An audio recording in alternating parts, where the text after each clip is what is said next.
right, what's up, everyone? I'm a bald 35-year-old Arashimini. I hope this goes well. I don't know. Um, I feel like I have to stand up. I have to speak. I have to get my point across. I don't know where this is going to lead me. I've been trying to do this for years. Um, you know, basically, I feel called to speak out by God about the state of the world and what's really at stake, which is our happiness, our joy. We are these like amazing, complex beings that are being, our time is being wasted frivolously with endless distractions. It's absolutely absurd. And we could be doing so many cool things, but we're constantly being dragged in the mud. I mean, what is, a lot of Christians talk about Jesus, and some talk about the devil, Satan. And, you know, I think I've very, I have gone far outside of Christianity to come back in it from a place that the average Christian might consider blasphemous, and that's okay. Maybe that's what God's calling me to do. God keeps urging me to share my point of view, but my ego keeps um, what's the term? Keeps morphing that into distorting that.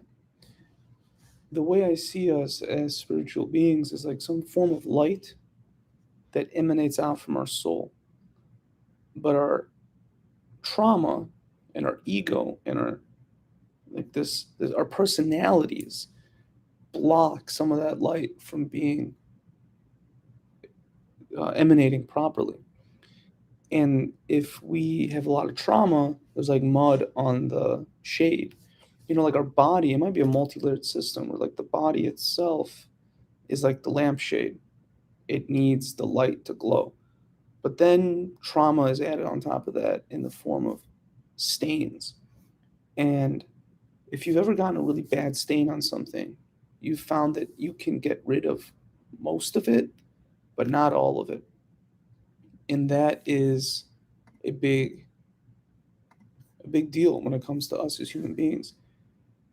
I've gone deep into the rabbit hole of conspiracies, spirituality, um, New Age, mysticism, Gnosticism. Um, I shouldn't say deep into any of these things, but I've gone deep into alternative theories to find the nuggets that will free us, humanity, from the Maya, the illusion. And the model I'm working under now, it's an alternative model to reality. But one of the suppositions is we live in an objective reality with objective truth, but each individual has a subjective experience and therefore a subjective reality. So both things are true. There's one thing happening, but each person has its own perspective of that thing happening in time and place and space. And the point of reality seems to be, to me, growth, or in scientific perspective, evolution. You can't really put in any way, shape, or form gas back to the vessel in which it was stored after it breaks. So you take a balloon and you pop it, the air molecules in there are dispersed forever. You will never be able to get them back in. unless you perform an absurd amount of work. They will never happen. They'll never reverse course on its own. And so there seems to be a clear uh, direction where things move forward. And somewhere in there, we're born into these bodies, we're born into the world where we must also evolve and grow.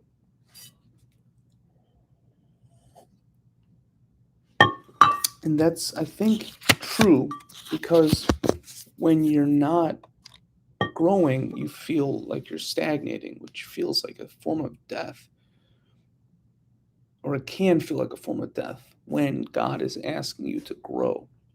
And when you're not pushing yourself forward, it feels awful. And ultimately, it's that feeling that is the only truth we have. The mind has to figure out where to get how to get to where the heart points. The heart is our compass, but the mind is our like computer, is our GPS, if you will. And something God puts in our hearts, things that we need to do, feelings that we need to understand. And there can be so much information captured in a feeling. It's so compressed. It's so nuanced and detailed and deep that you could spend a lifetime writing about a feeling you had with a love or a sorrow or a loss or a success or a realization. There's so much in there, and it's not really until you like verbalize it that it like physically leaves your body. I remember growing up, I still do. I have a lot of body hair, and I had a lot of body hair as soon as I was like 15 or something like that.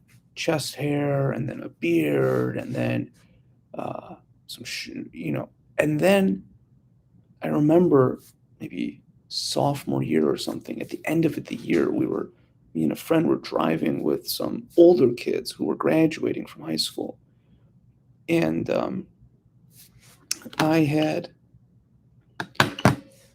uh, for some reason, it was going to be really funny if I mooned a car that was also driving with another group of friends in it. So I took my, trousers down and stuck my butt out the window. And me and my friend laughed, and we thought it was so funny, right? Just dumb, dumb kids. And everybody else thought it was funny. But I remember reading my friend's notebook, a yearbook, and someone from the other car had signed it.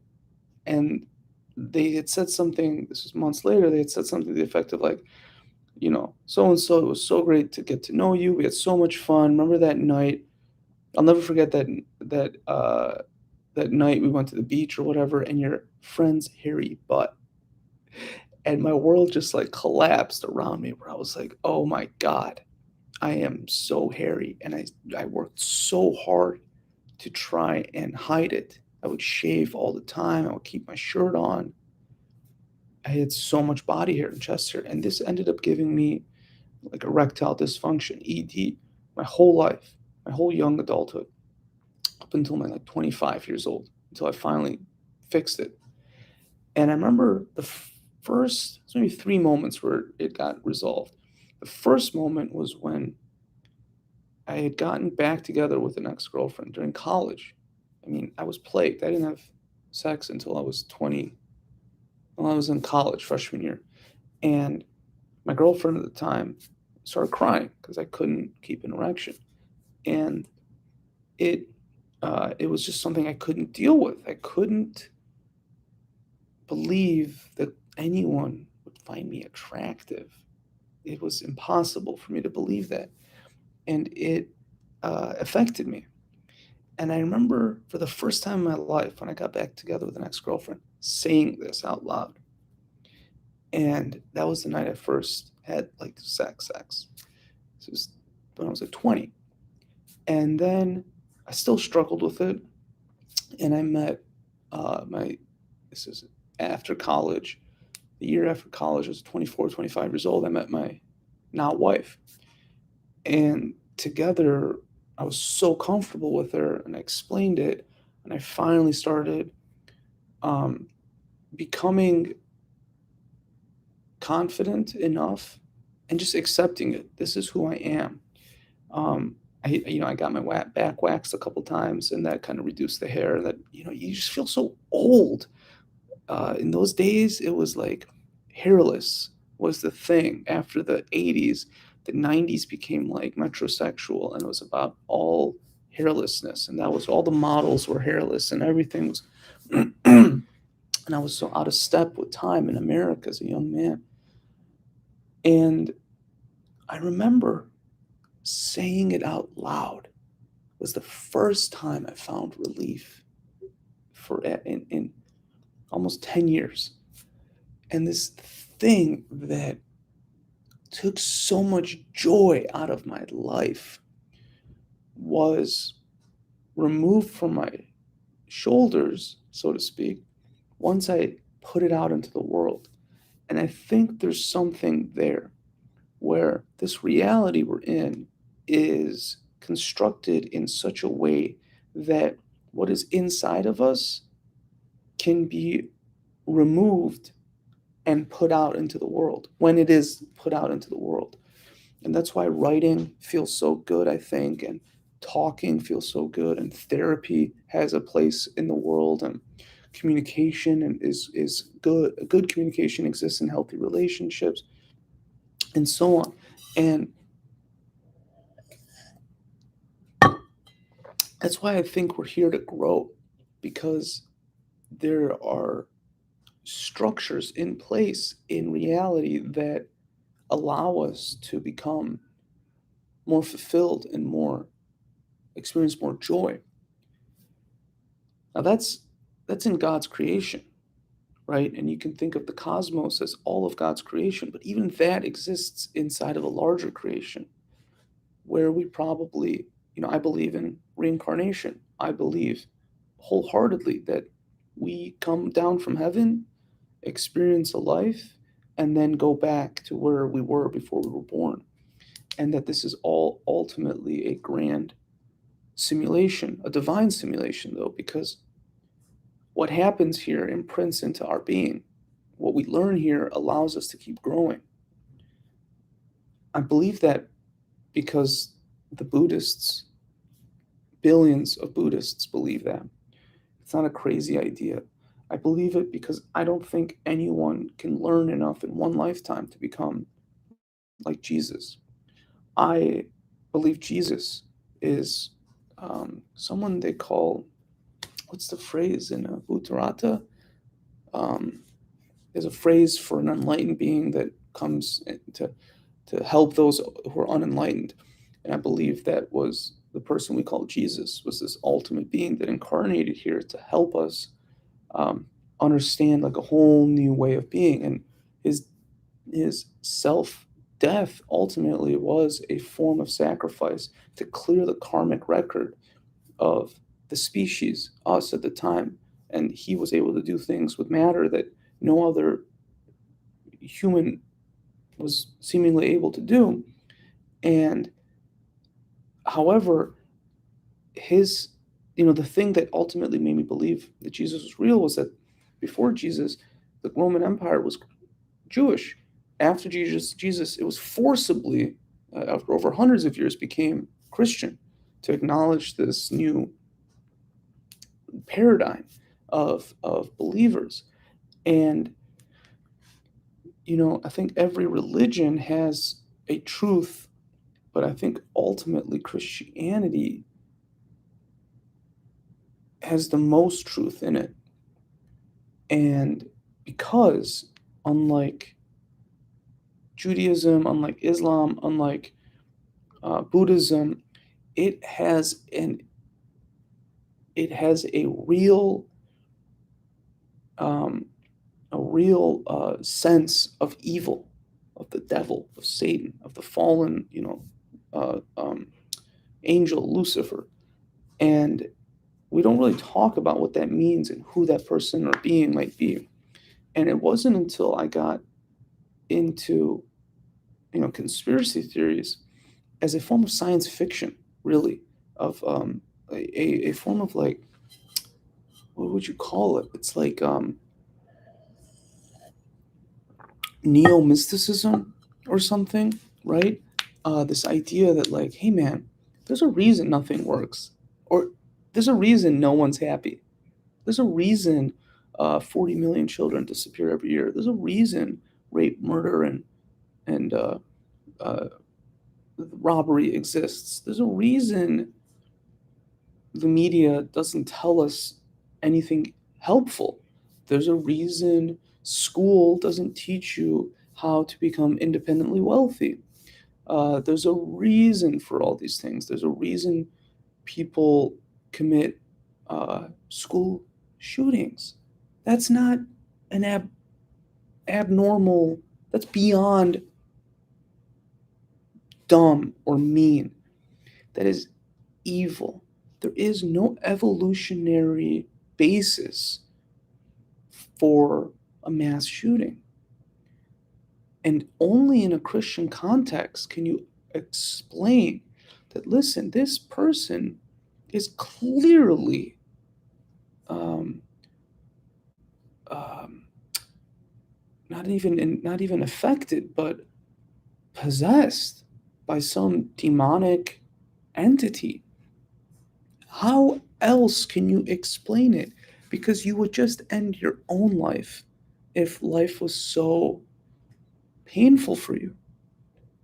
Or at worst, someone who was causing you pain. But the idea of going out into a place of innocence and to cause as many deaths as possible, like it's a game where the goal is to produce as much suffering as you can before you do ultimately what you were going to do to yourself anyway, I guess. Where else does that exist? No animal does that. Even like lions and bears, they'll kill children for mating purposes there's like a sick and disgusting logic to it, but this is beyond logic.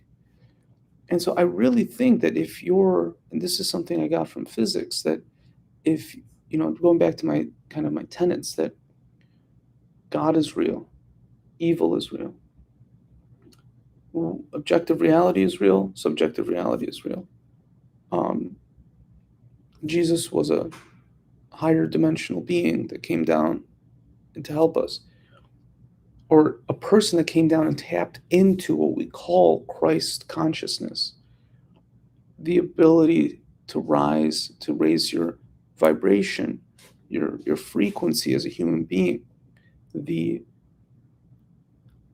the what the mystics and the New Agers would call your kundalini, activating your chakras, effectively maximizing your body's ability to channel God into this reality and to ultimately manipulate reality in such a way that you can conduct miracles, resurrect yourself, and so on and so forth.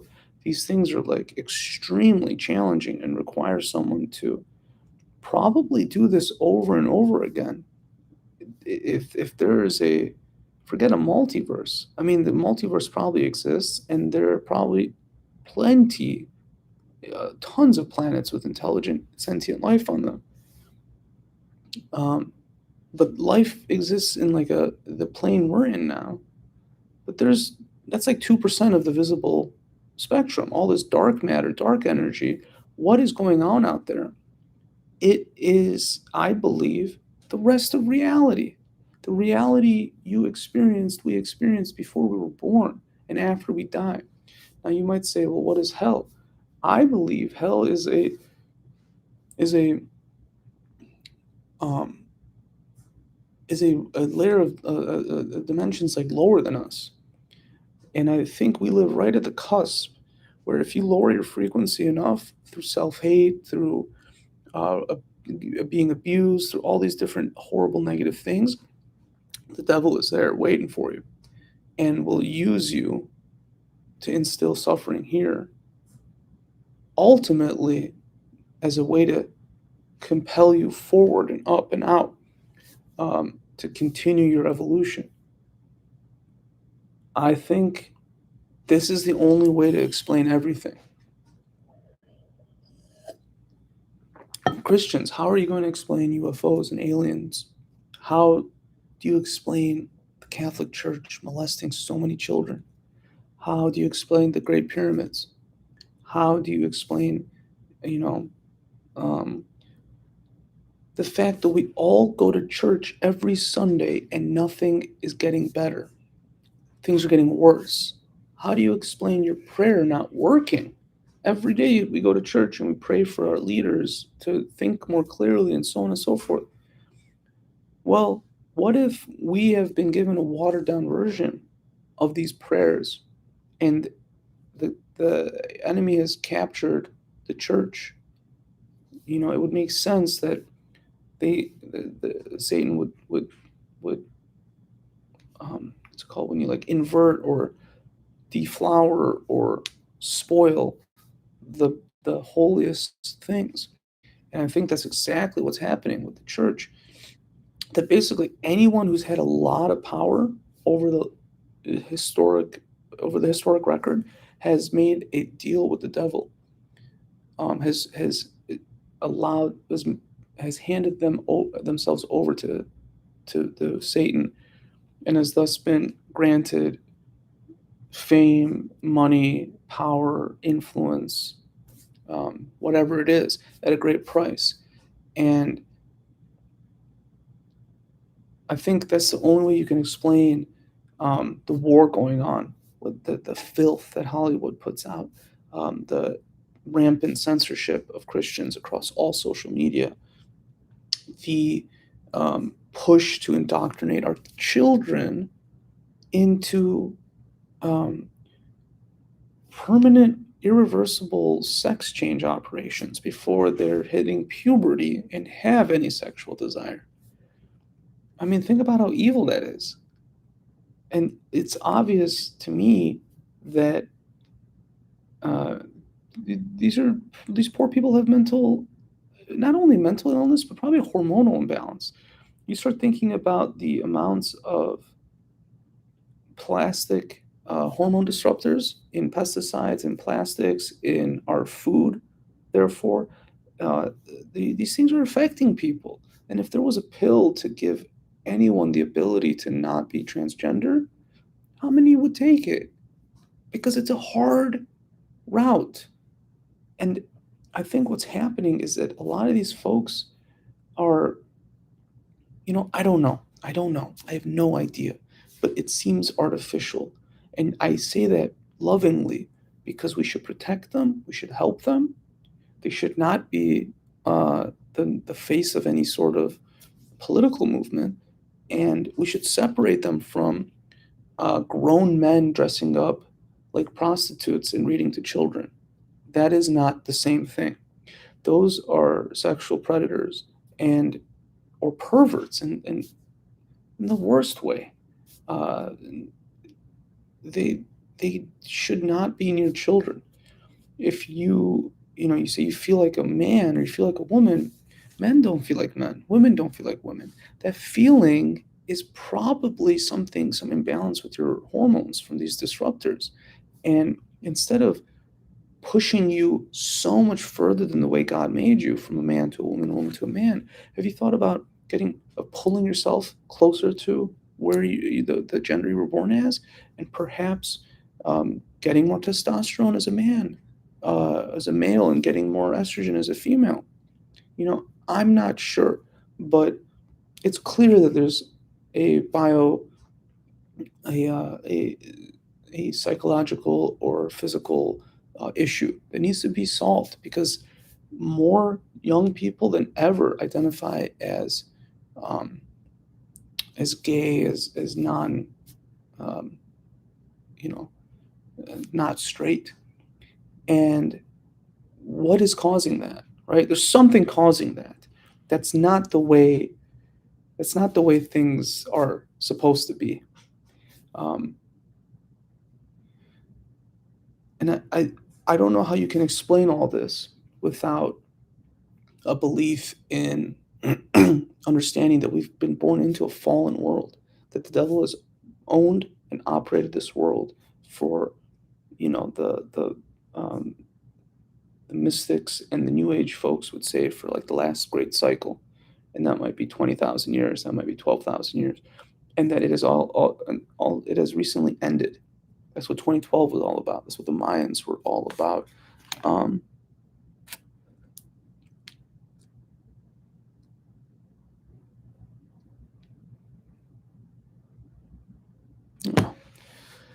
and um, and so what I believe we are being called to do is is create the heaven on earth that the Bible has suggested. And to do that, we need to understand how prayer actually works. We need to understand physically what's going on when you pray. We need to understand how the devil captures us. We need to understand what technologies we can be utilizing for our great benefit. We need to understand that we are being constantly distracted on purpose. I mean, there's a reason Kanye West is being pushed into the limelight to fight against the Jewish people. Um, the guy married Kim Kardashian and was okay with having kids with her. Now all of a sudden he's attacking the Jewish media. And it's like, yeah, Jews are fantastic at business. And yeah, there's a percentage of all people that are psychopathic. And so this is par for the course. You both need to relinquish your multi-generational PTSD, American descendants of slaves and descendants of the Holocaust, and understand that there is no end to the suffering. There is no specialness in your genocide, and that we actually need to work together and come together to not only have a prosperous future, but survive as a species. You know, there's people out there that want us to enter into civil war, to nuclear war, into a totalitarian social credit score system, all these things. And they're clearly evil. But the devil works through people, and the way it forces people to speak is in like legalese, is in um, speaking between the lines, is not being quotable, not breaking the law. There's a reason politicians all speak in the same way. It's because those that speak like that are captured by the devil, and they are speaking in a trance-like way to get to signal to all the other captured folks that this is what's happening, to not wake up anybody to their dark agenda, and to keep the tightening of the ratchet moving constantly, another piece, another piece, another piece, until, and the purpose of this, that they don't realize that Christians don't realize that the devil is here to teach us to take control of our sovereignty as children of God, to to stop waiting for a savior and begin the task of living in a godly way of building heaven on earth. And that the second coming of Christ is going to be most likely, I believe, when the planet itself, as a living entity, which it obviously is, grows in consciousness and breaks free of this negative caking of mud that has coated its whole being. And this seems to be fueled by the sun entering into a new space. And maybe that's ultimately what they meant in Christ consciousness. Um, the sun is rising in magnetic power. This is giving more magnetic power to the earth. Our electromagnetic our electromagnetic um, field is coupled to the Earth, which is coupled to the sun. And I think as the sun grows in power, and so does the Earth, that's what's causing climate change. I believe that's what is causing um, mass chaos. That's what's causing the demonic financial economy to crumble. That's what's causing these folks at the World Economic Forum to push for the Great Reset because they want to prevent the Great Awakening, which is what the New Age folks believe in. And I think the Great Awakening is ultimately us having access to Christ consciousness and rising above this evil. And what that might look like, what that would look like, might be um, allowing captured folks to fight with each other and us rising above it because it's not, those aren't our lives, those are their lives. And if that's what they need to go through, then who are we to, I mean, try stopping them. Try stopping someone who is hell bent on destroying themselves and destroying others. Um, and so I think there's so much going on in the planet right now that nobody is focusing on what could be done. And I think you have to acknowledge that conspiracies exist. Jeffrey Epstein, I mean, what was that all about? If you talk to anyone that's into conspiracy theories, it's like, yeah, that's how they roll. That's the devil, man. And what I'm not seeing is a lot of like conspiracies and Christianity coming together and talking about how we're going to take this thing to the next level. And like, I think that's what this is all about. I've personally woke up to this in 20, when was that? Sophomore year of 2007, something like that. And because of the movie on YouTube called Loose Change, where it was all about how the 9/11 was a controlled demolition and what, why, and who, and maybe. And I just remember thinking, like, there is no way in hell jet fuel, you could Google how jet fuel, what the temperature it burns at, which is versus the temperature the beams, the steel in the World Trade Center burns at, and how there's no way that those floors could just keep falling like that while bringing the exterior down with it because of the structure of the building. And I just remember thinking, oh my God, if they would do this, there's no telling what they could do. And so I kind of went underground. I didn't tell anybody, I didn't talk about it. I did my own research and pretended like I wasn't anything.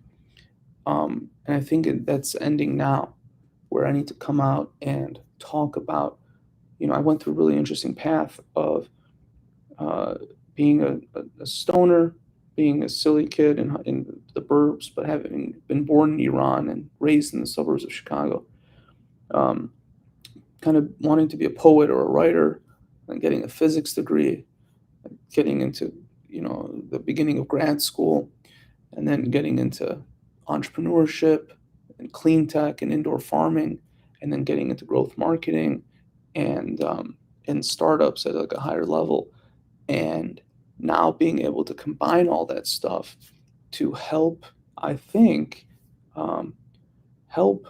Um, and constantly, I'm scared of saying this stuff out loud. I don't want to get Clintoned. I don't want to get fired. I don't want to be uninvestable. But the fact of the matter is that there is no capital out there for me because all that capital is captured. There's a reason there's so many stupid startups, and there's a reason that average people don't get venture capital. It's because the money is controlled by these levers, these gates, and you have to go through some prestigious route, through some prestigious institution, which filters the non uh, that only allows NPCs through, basically. Shut up, do what we say, and do it well, right? And once you get out of the institution, then you can Stanford, Twitter, living in San Francisco, Wall Street, whatever it is, then you can raise venture capital. And the people that have the venture capital are just often NPCs. They don't have any, let's say they don't have any souls, but like they're not awoke yet. They're still sleeping. And that money ends up being, what ends up happening is that major deep pockets pick certain things that they want to invest in. Everyone else sees the trend of big money going to these things and then pushes there. And that's why electric vehicles and food delivery and whatever the big stupid thing that doesn't make money becomes the obsession of the venture capital community, because everyone's trying to sell money to some bigger fund.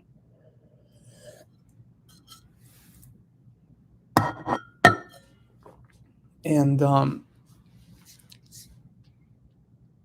this draws all the intellectual capital. All the smart people go and try to make money in venture capital, and only um, the things that the system wants ends up getting funded. And that's why we don't have meaningful flying cars, free energy, like gravity controlled cars, free energy, water powered, systems. We don't have like healing field technologies. We don't have any of the things that our minds dream up in passive daydreaming, which means that those things are doable. If God is putting that image into your mind, it means it's possible. Uh, you know, what do we have? We have dating apps that have driven uh, women to absurd amounts of promiscuity, created body count culture where young girls are trying to rack up bodies like a video game and sleep with as many men as possible, and put off, child rearing if until they're like old, or until maybe sometimes never. I think 40% of women, they're like 18 to 40 now or something, some crazy stat. There'll be more single women in the next decade than ever before. Um, you have uh, food delivery, which is like driving meaningful employment down the drain. You have electric vehicles, which are basically like vertically integrated mining businesses where you have to rip these crazy minerals out of the ground with slave labor, send them to other like slightly better paid countries so that they can be like formed into materials, and then to a slightly better paying country that be turned into batteries, and then brought here and assembled, and then so that what our electrical grid can be overloaded, and all cars can be disabled at a government bureaucrat's whim. You have 60, 70, $100 billion put into nuclear uh, fusion, which is trying to create a small sun, which is physically impossible, and no matter how much money they put into it, can't be done. And yet, low energy nuclear reactions and chemical catalyst assisted nuclear reactions, um, which run off of like nickel and seawater, can't get funding. Um, Anything that explores alternative, or expands our idea of thermodynamics, zero point field energy, um, or energy, what's it called, Schumann resonance energy. None of that stuff can get funded, but the things that will never work get all the funding.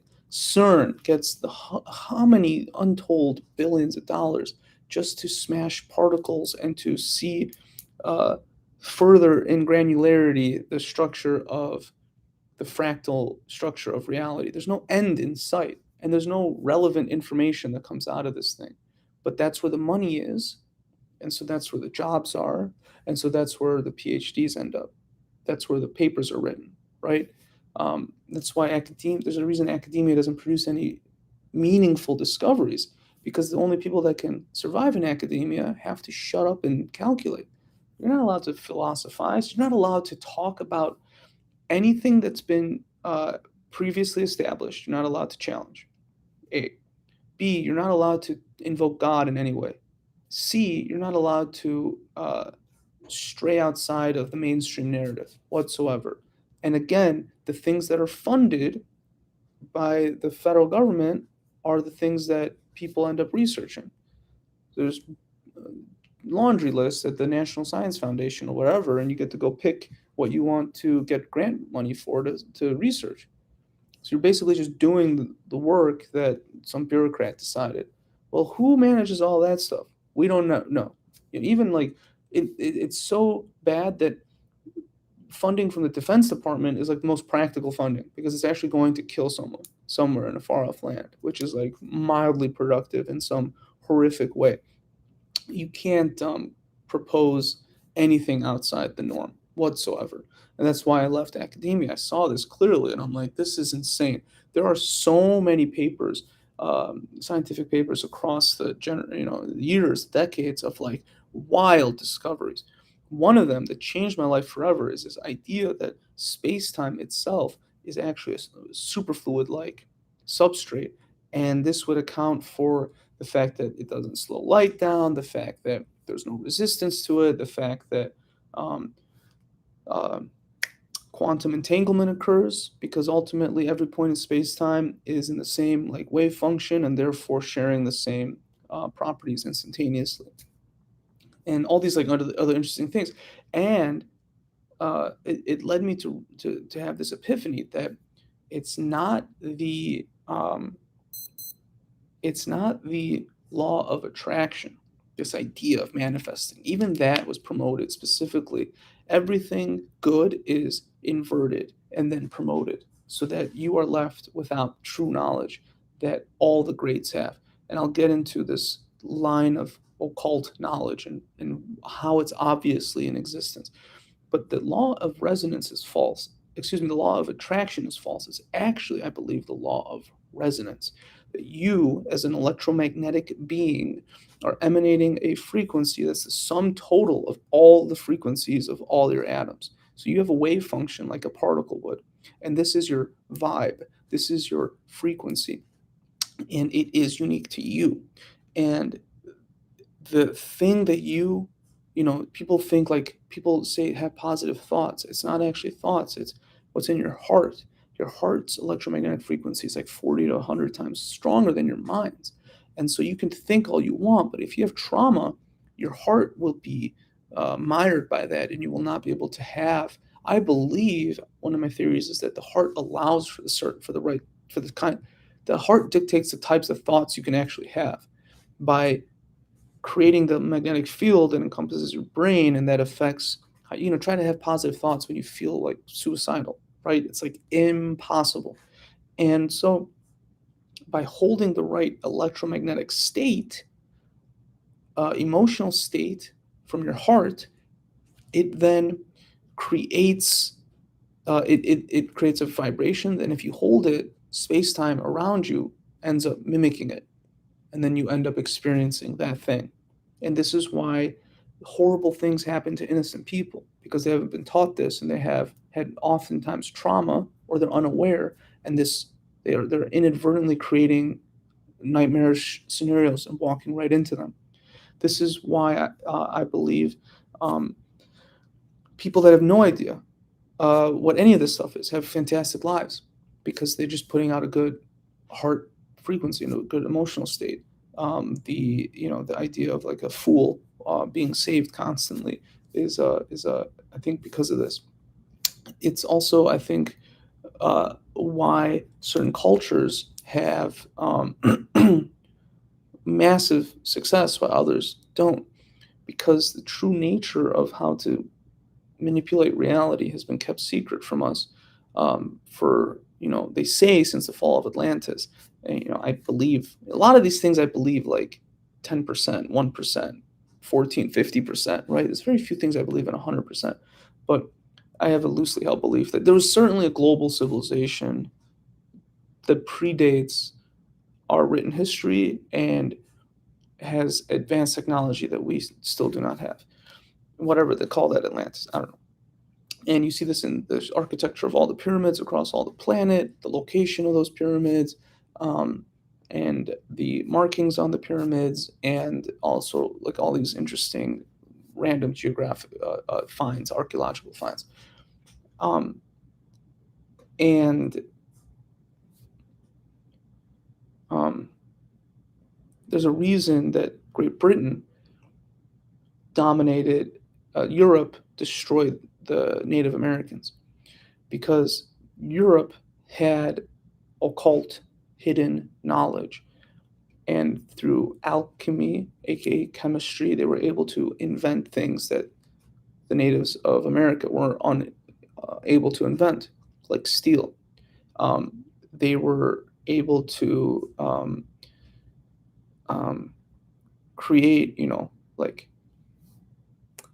uh, several advanced technologies that the natives were not able to create because they had a unbroken lineage of occult knowledge from the pyramids and beyond and before.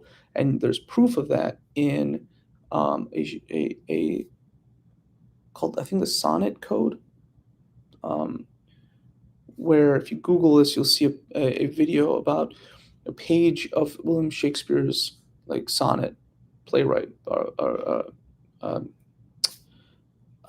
one of his plays. And basically, by connecting a couple lines and circles on this page, you're able to derive like multiple dimensions of the Great Pyramid, multiple mathematical constants, and some other interesting stuff.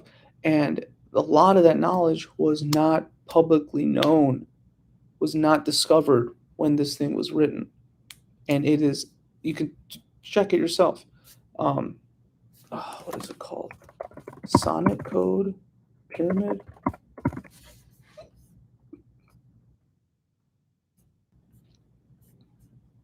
Proportions of the Great, yeah, Proportions of the Great Pyramid of Giza encoded by Shakespeare.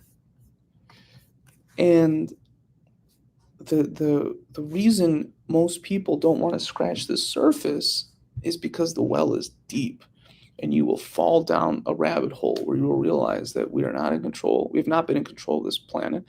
We've been guided by some unseen hand, and most people just don't have the strength to manage that. However, once you punch through the end of that, you realize that the ultimate secret is that you are in control of your reality, and that death is not the end, and that you have the ability to do great things. You just need to clear your trauma, set goals, pray, meditate, and collaborate with others and follow your heart. These are like, that's it. And it will lead you, like society now is so sick that you should not listen to any mainstream voice unless they become mainstream, like moving forward now. Uh, because anyone that was granted centralized media access was vetted and came through institutions that they themselves vetted and is not allowed to speak the truth. I mean, why is Martin Luther King and Gandhi and Jesus and um, Lincoln and anyone else that did anything good for humanity, brought people together, has been executed? While, you know, like Epstein was like the first evil villain that the system executed. And people are like, dude, you really think that guy, first off, the cameras went off and no one's really seen the body. And you don't think he had a failsafe switch somewhere with all the information of all his dastardly deeds ready to go in case he was killed? Like he's just living in some Cayman Islands with some mild plastic surgery. Like the state of the world is so much different than what we have been told by our mass media that it is, by our textbooks. And I don't want to go and revisit all that. I want to let sleeping dogs lie. You can go do your research, but at the end of the day, you have to come back to creation, creating a new culture. You know, The culture is garbage. Creation is beautiful. And so you have to live in creation with God, and you have to acknowledge culture exists, but you have to create a new culture. And as long as you're able to wrap your own life in a bubble, no matter how thin, a completely encompassing bubble of positivity, it does not matter what's happening out there, because what you'll find is that God will guide you to the right place at the right time, and you will avoid catastrophe and disaster and this, that, and the other, and solutions will start coming to you. This is how I've operated. This is how I've gotten all the information I've gotten against all odds with no institutional backing. This is how I've discovered things that are going to change the world in completely elegant ways. It is the time for this paradigm of positivity to become mainstream. And it'll take a long time, and that's fine, because there's a lot to fix, there's a lot to build, but don't get caught destroying things, because you will pay a karmic price, or you will get sucked into the nonsense, which is the point. Maintaining positivity in your heart is like the only thing that really matters. It's your vibe, and it will. You're like a you're like a floating ghost moving through time, and you decide if you go up or down based on your frequency of your heart. And you have no idea the miracles God has planned for you, the joy that will fill your heart, waking up every day and working on something that the thing that you want to work on, right? Fame is not the point, money is not the point. It is, I think, creation and growth is the point. And if you are able to invent something that everyone uses, you will be proportionally wealthy. If you are able to help those around you in your immediate vicinity, you will be proportionally taken care of and comfortable. And I think this is what's happening across the world. And I think there's no stopping it. I think everyone knows this. I think millions of people know this. And I think, you know, if I have to pay the price for putting this out there, then fuck it, man. I'll be born back into this this simulation when you all have cleaned up the mess. It's okay to die, and it's an honor to live.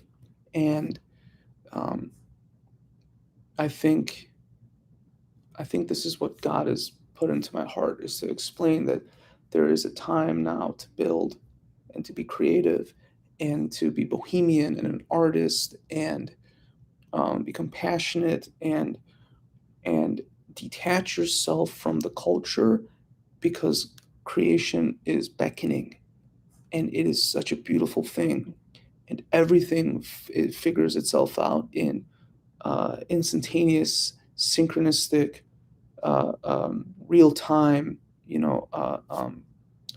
solutions, and you will meet the people you need to meet and be in the place you need to be in, and all these things. I promise you, I've done this for the last 10 years. i've I have performed so many miracles of manifestation that it's wild. It's wild, and I've been able to practice this thing and guide my family into a place where everything is like fucking fantastic. And I've gone through my own Armageddon. I've gone through my own financial collapse. I've gone through all that stuff, and I've come out the other side in control of my powers and my ability to manifest the reality I want to experience. And it's happening to you constantly. And if you're thinking I can never do this, deal with your trauma first, and the rest will flow naturally. Get the gunk off the lampshade, and everything else will become illuminated. And if you have to move to another city and I mean, what's the worst case? You move to another city and you work at a retail store, right? What, you go to a church and you meet people and they help you? Just be honest. The time of lies and deceit, all that stuff is over, man. It doesn't serve us. It's a waste of energy. And the devil wants to pretend the devil is all in control still. Dude, those that are captured by the devil, the devil's gone. He no longer has control, I believe, of this planet. It's just the momentum of his machinations are still continuing. And those poor souls, if they are even souls anymore or ever were, they need to experience whatever they've decided to experience for that blip of power um, and prestige. Like, it is going to be far more enjoyable to be a celebrity in your community than a celebrity on the internet. Like, think about it that way. There's so much joy waiting for you. Your family. Imagine being in a loving family. Imagine being in a loving relationship, having kids that adore you, having money flow into your bank account every week, working on projects that mean something to you, that you can be proud of. Imagine building a legacy. It is all there. I'm doing it all right now. It is so awesome. And the only reason I have um, concern or negativity in my life is because my path is so steep. You guys have no idea the ambitions I am working with, and it I'm constantly solving another puzzle through my various projects and my work. It is absurd, and that drains me, but it is ultimately beautiful. Um, so I just want you to know. Let's pray together real quick. God, first off, when you close your eyes and you pray, the feeling of God should be a perfect, smooth sphere. I feel it in the right side of my body. And you can talk to God directly, and you can have a conversation with God out loud, on paper, in your mind. It doesn't matter. And hearing God's response is the hardest thing. It requires your mind to settle. If your mind is too active and it's telling you all this negative stuff, remember, your brain, you are inside your brain. You are the thing hearing your brain talk. And your brain is an evolutionary machine to keep you alive and safe. So it's looking for disaster, constantly warning you. And you can open yourself up to negative entities. I'm sure it's possible. So don't make it clear you want to talk to God. Interface directly with the matrix, with the simulation. It's a real thing. This is the reality we live in, and it's completely malleable. And you can put in queries, and you can get back answers. It's 100% true. This isn't. Uh, it is pseudoscience in that science hasn't really understood it, but you can experiment on your own, and you can find real results. And if you're getting a lot of feedback from your ego, just say thank you, ego. Duly noted. Your concerns are valid. Now, moving on. And it will stop that negative self talk. It just wants to know that you've acknowledged the risk. And that's a good thing, ultimately. So let's pray. Thank you, God, for creating us and our trillions of cells and allowing them to heal themselves. Thank you for allowing us to experience this most epic story and the most interesting time in recent history on this planet. Thank you for granting us the freedom to experience what we need to experience so that we can become who we need to become to fulfill our own destinies. And thank you for allowing us into each other's lives, for the fellowship that we may experience, and the rewards that will come with it. Amen. Thank you.